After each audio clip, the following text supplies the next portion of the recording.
Part 3. In the Argonne Forest.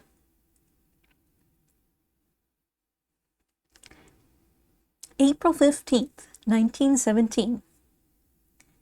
Sénart en repos. A great many things have happened since we left Amblay yesterday morning. Last night we stayed in a little place named Wally, and then this morning we went on through Triacourt to Sénart, where the doctor told us we were to stay during repos. We naturally expected that we would remain here 2 or 3 weeks, so we unpacked all the cars and spent most of the morning making our sleeping quarters in the barn comfortable.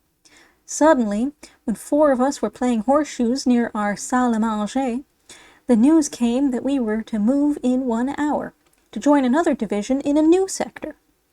This was a shock to all of us, for it meant not only leaving our friends the brancardiers of the GBD, Stretcher-Bearer Corps, but also Monsieur Rollin, our doctor, who had been so good to us, and all the poilus in the division with whom we had become acquainted during the 2 months we had been with them. 2 of the Frenchmen are leaving the section today. Lieutenant Bayard, to go to America on some business with which he was connected before the war, and kind little Monsieur Philippe, who is to be transferred to another service. I am now writing this in the front seat of my car. We have said farewell to our friends, and have formed the cars in convoy along the village street. The order to start will soon be given, and we will leave the old 132nd forever. Islay has whistled. I can write no more, for the fellows are cranking their cars, and number 1 is already on its way. April 28th. St. Mainhold. It is almost 2 weeks since we left our division at Sénart. We are now attached to another, 71st, with our cantonment in St. Mainhold. We evacuate 2 front-line posts, La Harazie and St. Thomas, about 14 miles north of here, and 1 relay which they call Suniat. There are always 2 cars at each post instead of 1, as we used to have at N and Post 2. The hills afford wonderful protection for the roads. At La Harazie, our cars are only 400 yards from the Boche lines, and at St. Thomas less than half a mile. As far as I can learn, there hasn't been much heavy fighting here for over a year, and I am afraid we are in for 6 or perhaps 8 weeks of easy work. Craig and I were sent to La Harazie the 2nd day after we arrived here. We started exploring the place as soon as we got out of our cars. The quarters which they had given us we found to be a very comfortable abri, dug into the side of a steep hill in Pueblo Indian fashion. Directly opposite our doorway stood the morgue and the regiment refuse heap. We soon discovered the brancardier's kitchen, where we were to eat, and immediately made friends with the cook. Waiting around the post became very dull, and when the sergeant said that he didn't believe we would have a run before noon, we got his permission to take a short walk in the trenches which begin about 100 feet behind our quarters. In barely 5 minutes we came to the second lines. While we were standing here, wondering whether we ought to go any further alone, a poilu from a nearby machine post came up. By tactful words and many cigarettes, we got him to go with us up to the first line. He took us 2 or 3 kilometers along the front, explaining everything as we went from one place to another. I had my first peek through a field periscope at some German trenches 50 yards away, and at a listening post, which the Boches only use at night, 20 yards distant. We learned exactly how the communication trenches intertwine with the 1st, 2nd, and 3rd lines, how there are grenade and observation posts a few yards apart, and where the deep abris are located in which thousands of cylinders of gas lie stored, ready at a moment's notice to be sent over to the German lines. Our guide told us the French had sent over a big attack last week, and that the Boches would probably reply as soon as they got a favorable wind. While we were talking at this place, a little toy balloon came sailing overhead from the enemy's lines, apparently to test the speed and velocity of the wind. When we returned to the post, we learned that it had brought over a number of German newspapers commenting upon the war and making various suggestions for peace. There were also several French papers, printed in the Ardennes, which is captured territory. I managed to get one of the latter, and found to my surprise that 3 whole pages were devoted to the names of French soldiers in the hands of the Germans. The name of each man, his military and his regiment number were all given. But of course the whole journal had been very heavily censored by the enemy authorities. It was a poor attempt, however, to conceal their plans for a gas attack. After this, he showed us places where there was a network of barbed wire above the trench to block the way in case of a German attack, and machine gun positions at the end of certain boyaux which sweep the whole trench if necessary. We then learned how to throw hand grenades, how to send up star shells and to fire rifle grenades, and how necessary it was to talk quietly on account of the proximity of the enemy. Luckily, I had my camera with me, and I took picture after picture of the things we saw. When we were obliged to return to La Harazie, the guide gave us an automatic revolver, which he had taken from a German officer. We paid him 20 francs for it. It would very likely have sold for 100 marks in Berlin. 2 days later, I went to La Harazie again. I had gone about halfway when a poilu stopped me and asked for a ride. We are not supposed to carry any persons except wounded, but sometimes we take pity on a poor fellow and give him a lift. This particular man was returning to the front from his leave of absence. He had been walking all day, and I thought it wouldn't hurt to carry him a few miles. He was a very interesting fellow, and turned out to be connected with a still more interesting service. He was one of the operators of a new device for receiving the enemy's telephone messages by means of sound waves through the earth. They have a sort of wireless outfit stationed half a mile behind the first lines, and to this are connected several long copper wires which extend to the German fil de fer, barbed wire, out in no man's land, which is about as close as they can get to the German telephone system without being detected. With this apparatus they are able to hear the Boche messages very distinctly. But he told me that both sides now send all of their important news by courier, for the Germans have recently discovered a similar device and they blockade each other's moves very successfully. However, it was used for several months by the French and English before their friends across no man's land knew anything about it. I carried the biggest load I have ever had in the car when I came back to Saint-Ménehould the next day. Besides 5 blessés, including a captain, a couple of artillerymen, and a poor fellow with the measles, were Williams, who had come along to show me a new post in the woods, the rifles, helmets, and packs of every soldier and the officer's trunk, an empty Pinard barrel, and 4 ravitaillement boxes. It was not a simple task to load this into a little Ford ambulance and climb those long, hard hills on the return journey. However, the car stood up to her task like a real automobile, and I am proud of her. As soon as I got to Saint-Ménehould, I took the captain to 171, as the big hospital in the main square of the city is called. Then I left 3 of those remaining at the HOE near the railroad station, and had to lug Monsieur Measles 5 miles further on, to the contagious hospital at Verrières. While I read these.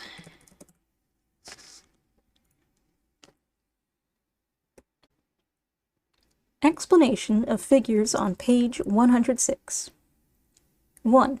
French citron hand grenade. The cap, which has been removed, is screwed on to one end. Before throwing the grenade, the cap is struck with the hand or knocked against some hard object. It explodes 6 or 7 seconds later, and breaks up into as many pieces as there are squares. It is quite similar to the English Mills grenade. 2. French rifle grenade, which has become very popular at the front. It is placed in a little funnel-shaped steel cylinder, which fits over the barrel of a rifle. The bullet passes through the center, explodes the cap projecting from the knob on the right, and flies off into the air. The grenade itself is propelled by the escaping gases, and, traveling anywhere from 50 to 200 or 300 yards, is exploded a few seconds afterwards by the time fuse ignited by the cap.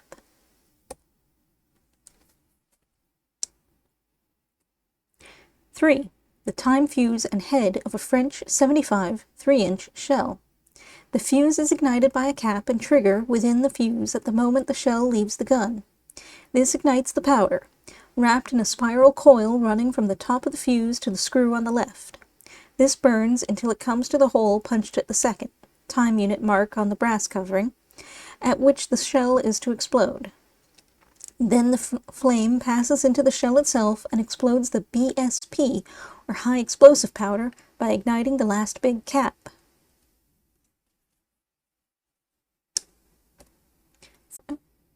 A 2-pound French trench torpedo, which is shot out of a small gun by means of compressed air and hurled a distance of 200 or 300 yards. It is exploded by the fulminate of mercury cap, A, which in turn is set off by the trigger. The ring regulates the position of the latter, and the spring keeps the cap and trigger separated. May 2nd. Quarters at St. Mainhold. Gilmore and I have been printing pictures since dark. We have rigged up a temporary darkroom in our barn and do all our photographic work here. We use a candle behind some colored paper for a red light, and an old carbide auto lamp instead of a Mazda bulb for printing. Naturally, we have no running water, but carry all that we use for 2 blocks in our radiator buckets. Of course, we might send our films into Paris to be developed, but then there is the chance of losing them in the mails or at the overworked Kodak's office. And especially since some of the photos are mighty valuable to us, we prefer to do them ourselves. After supper, we had a regular rough-and-tumble circus out behind the salle à manger. Fraser and Ray Eaton were feeling happy after a bottle of Pinard apiece, and we were all in for a good time. Somehow or other, Eaton got the idea that he was a young Hercules, and for a good quarter of an hour stood with his head through the center rung of a ladder and tried to swing the thing around with a fellow on each end.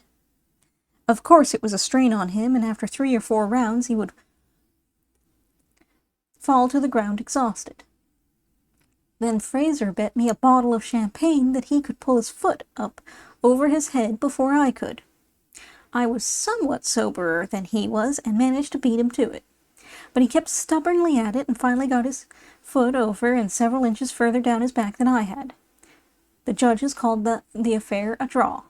After this, we tried climbing a ladder without support, crawling all the way around a table without touching the ground, and jumping over a broomstick held by both hands. A large and interested crowd of townspeople and soldiers collected to watch these queer, rough games in which we Americans seemed to delight. I spent 13 cents this afternoon to have my hair clipped and get a shave. The latter was the first one in 3 months and took off a fairly respectable mustache. Then, to make the overhauling complete, I took an 18-cent bath at the Hospital Mixte, where all the Algerians and Moroccans go. This is really the first time I have seen a tub since I left the Espagne at Bordeaux almost 4 months ago. Monsey committed suicide this morning. He carelessly stepped into an open sewer near the cantonment shortly after he had left the dining room, and that was the last time he was seen alive. It was rather an untimely ending after his hairbreadth escapes on the end road, and after his sleeping on stretchers oozing blood in the old abri at Post 2. Monsieurville, I wouldn't have thought it of you, you ugly little mongrel pup. The fine École de Garçons here in St. Mainhold has been requisitioned by the government for hospital purposes, and schools being held just at present in a wooden shack behind our cantonment. Every morning at recess, 40 or 50 of the little fellows flock around our cars, playing marbles and spinning tops. One would think that they were girls in their funny little black aprons. They seem rather fond of me, for I have taken a number of pictures of them at play. Then the other morning I threw down to them, from the loft in the barn, about 50 tiny American flags, which Father sent to me. There was one grand scramble for them, and of course some went away with more than their share. Now I can hardly walk to the épicerie without some little fellow asking me for a petit drapeau. And if I ask him what he did with the one he got in the scramble the day before, he says he tried to keep it, but his little sister cried for it so when he got home that he had to give it to her. They are always eager to talk. Several days ago, one little chap came up to my car in which I was sitting, reading a letter from home, and asked me how old I was. He was rather surprised when I told him 17, and couldn't understand why I had come over at that age.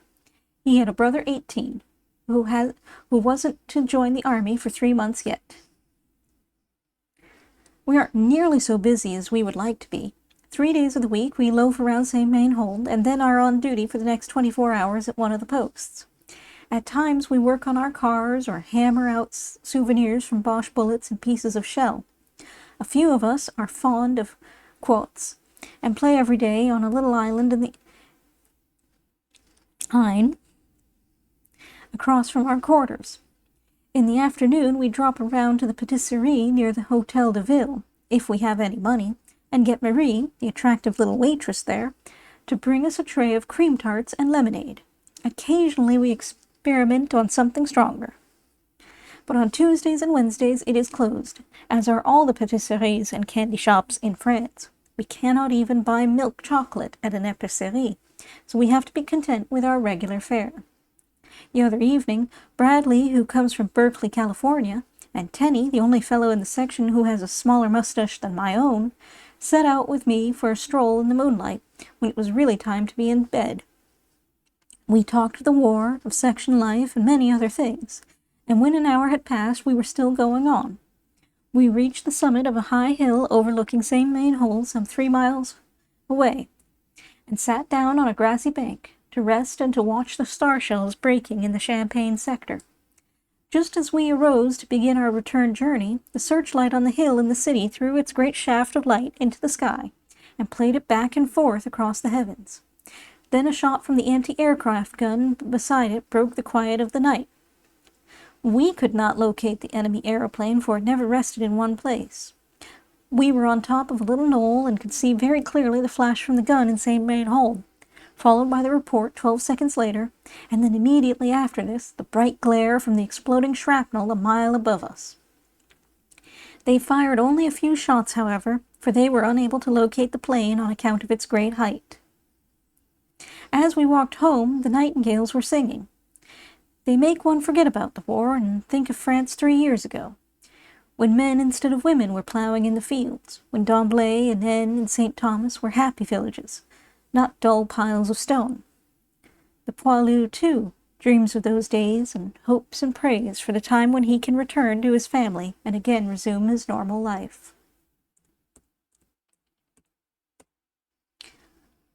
Photo caption 1. The shelter of the little gun which shoots small trench torpedoes by means of compressed air. Photo caption 2. A gas attack this evening? This poilu is learning, by means of his weather vane and an instrument for recording the velocity of the wind, whether or not he can launch an attack. Photo caption 3. Gilmore in the steel turret of an observation post, 20 yards in front of the first lines. Photo caption 1. An American-made 10-ton truck so camouflaged with cubist painting in green, brown, and yellow that it is rendered invisible at half a mile. Photo caption 2. A gunboat on the Chalon-Prunet Canal. It carries 2 5-inch cannon and a number of machine guns. Photo caption 3. A machine depot in Champagne, where 60,000 shells are stored. Each pile is carefully camouflaged with pine boughs. May 7th, St. Thomas. This is my first time on duty here. I have been twice to La Hardésie and once to Suniat. They call the place St. Thomas because of a little village of that name which used to be here. I guess it has been totally destroyed by German fire, for I have never seen anything of the houses. There is, however, part of a wall standing near the post, which looks as though it might have belonged to a church. The post itself is one of the best we have ever had. It is an old gravel pit in the side of a hill, and is very well protected on 3 sides. Next to us is the abri of a colonel of the 221st Regiment. It is a fine one, reinforced with cement, and has an attractive flower garden in front of it. The latter contains a lot of unexploded Boche shells, which have fallen nearby and which some generous soul has brought to the colonel to use as boundary marks for his garden. Then, not far from the spot where I left my car, is a deep well of fine, cool water. I mean to take a couple of gallons back to St. Main Hole with me, for the water there comes from the Ain and is very poor. After I got acquainted with the Brancardiers, who seemed to be Midese from the south of France, I set out on a walk in the trenches, and was gone about 3 hours. At one place in a first-line trench, I got a wonderful view of No Man's Land and the Boche trenches. In the background stood the ruins of Servant, through which their third line runs. A heavy bombardment began as I was leaving, and shell after shell whistled overhead, apparently going toward St. Thomas.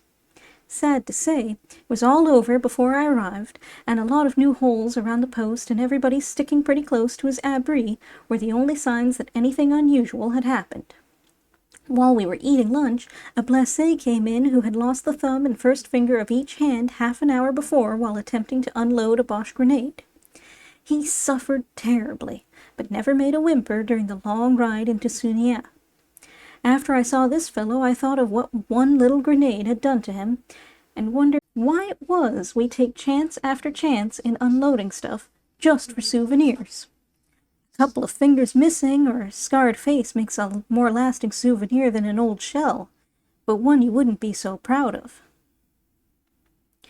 We had a lively time at supper tonight, in our abri next to the post.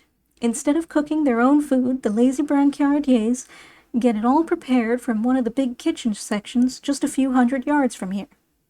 One of the dishes was fried potatoes. There weren't enough forks to go around, so we ate them with our fingers. One old fellow from Toulouse, who told me afterwards that he was 48 years old, bragged that he hadn't tasted a drop of water for 10 years. They joked all during the meal about their wine, and told me I'd never be a real poilu, the word really means hairy one, if I didn't drink Pinard. So finally I let them pour me out a glass, and we gave a toast to the speedy ending of the war. May 15th, 1917. Hotel Continental, Paris. This heading certainly must look funny in my diary.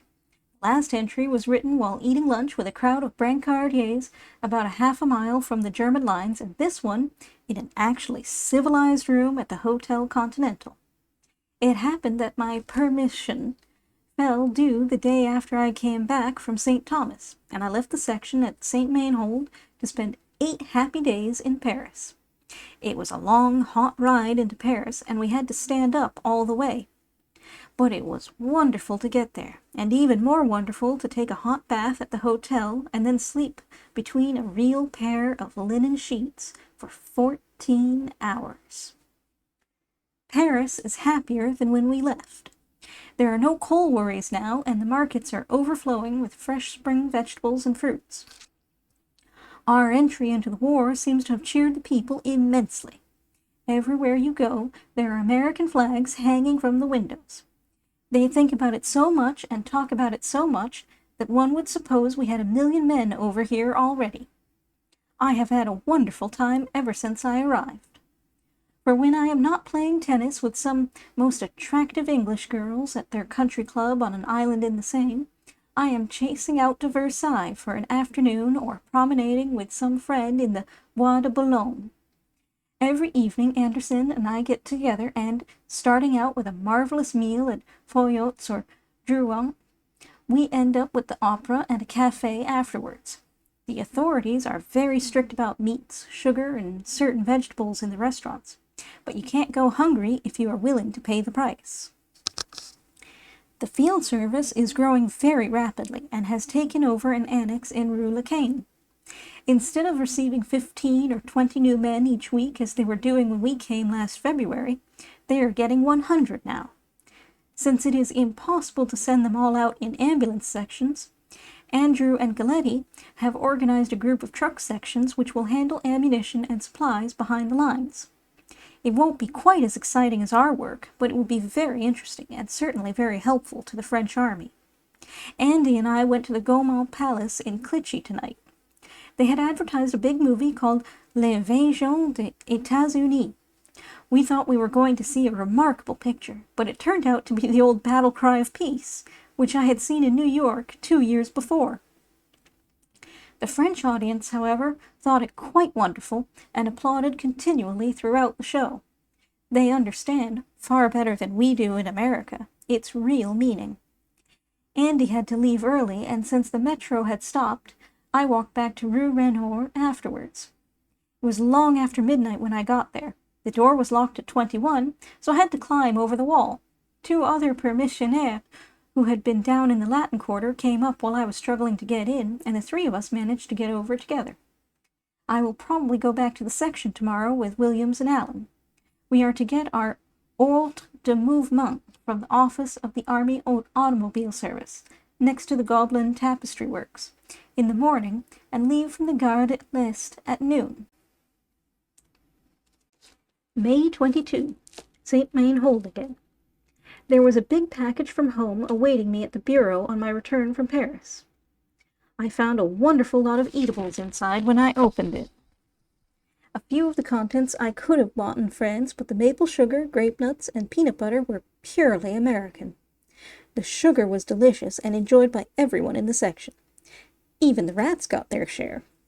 Last evening I put a lump at the head of my bed, and Gilmore says he was awakened several times during the night by their clamor as they played on top of me. But I wasn't disturbed by them at all. I was sound asleep, dreaming of the good times I'd had in Paris. I had a lot of fun, too, with the Frenchmen over the peanut butter. I told them that it was American mustard, very expensive and much superior to their own, and let one of them try a little on a piece of bread. He threw it away in disgust after one bite and said we could eat it if we liked, but that it tasted rotten and he would stick to the French variety. They couldn't make out the grape nuts either, and seemed to think it was made from the crumbs of some hard material like their army bread. Benny had a remarkable escape one day last week while I was away. He was driving one of Mrs. Harry Payne Whitney's cars, number 78, through Vienne-la-Ville, on his way home from St. Thomas, when a Boche shell exploded 10 feet from him. Luckily, it was at the rear of his car, or he would have been killed instantly. As it was, his klaxon was torn off, and the whole back of the ambulance was filled with éclat. Eaton has finally come back from the hospital at Ville-sur-Corzance. That little scalding at D'Amblay last March laid him up for 2 long months. He tells lots of funny stories about his treatment there, and claims to be the champion endurance wearer of winter flannels of the American ambulance. He wore the same pair of woolen underwear for 3 months.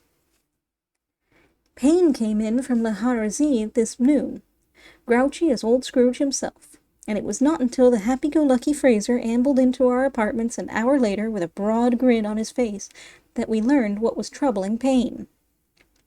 It seems that the 2 had been at La Harazie together, and Fraser started out for town with 2 malades and 1 couché when the relief man came at 10:30. He had a close shave at Vienne-la-Ville, where, as usual, the Boches were shelling the main street of the village. He would have gone through at top speed if he had not noticed a poor beggar, with a bad cut in the arm, lying in the gutter. Of course he stopped to pick him up. While he was trying to lug the fellow over to his ambulance, several more shells landed in the road in front of him, and Fraser hardly knew whether he ought to run off and leave the man there or not. Just then a cloud of dust appeared in the distance, which turned out to be Payne, trying to imitate Dario Resta. Fraser yelled at him when he got closer to stop and help with the blessé. Payne didn't notice him at all. He was too busy trying to keep the car on the road. Fraser had to get along as well as he could by himself, and it took him 5 or 6 minutes to get his case arranged on a stretcher and loaded into the car. The Boches were still shelling the place when he left, but he managed to get his load out safely.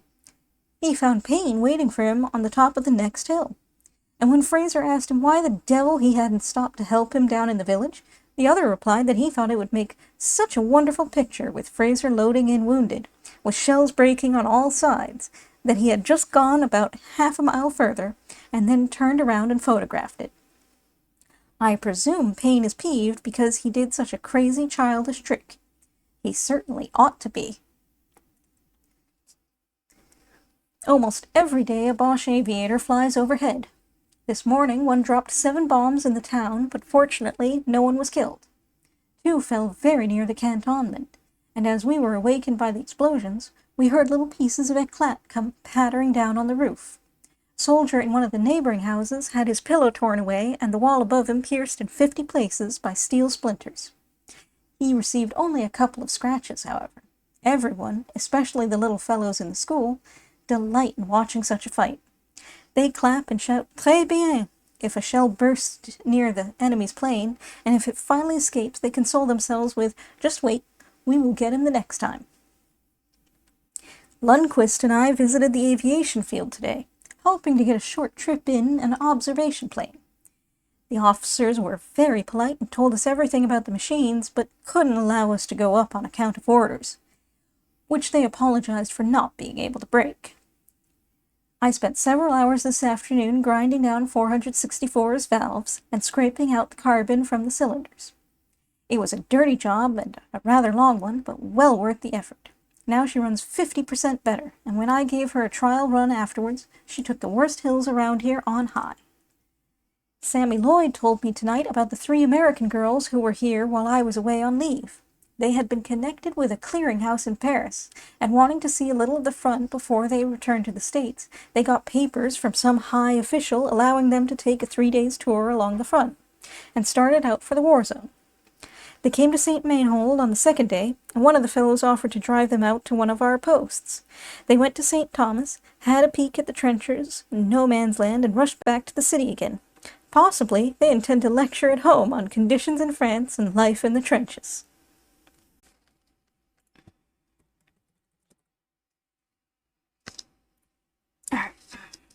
May 28th, Unedited Relay Post. Unedited is a queer place, sort of a hospital, and yet for most cases merely a relay post. Tom Orr and I have been on duty here since yesterday at noon. We had 1 run apiece during the night, with some blessés from a little coup de main. This is a very small attack where a patrol of 15 or 20 men are sent over to the enemy's lines to bring back prisoners. Later, these men are questioned, and much information, such as the movement of troops and the location of machine guns, is obtained.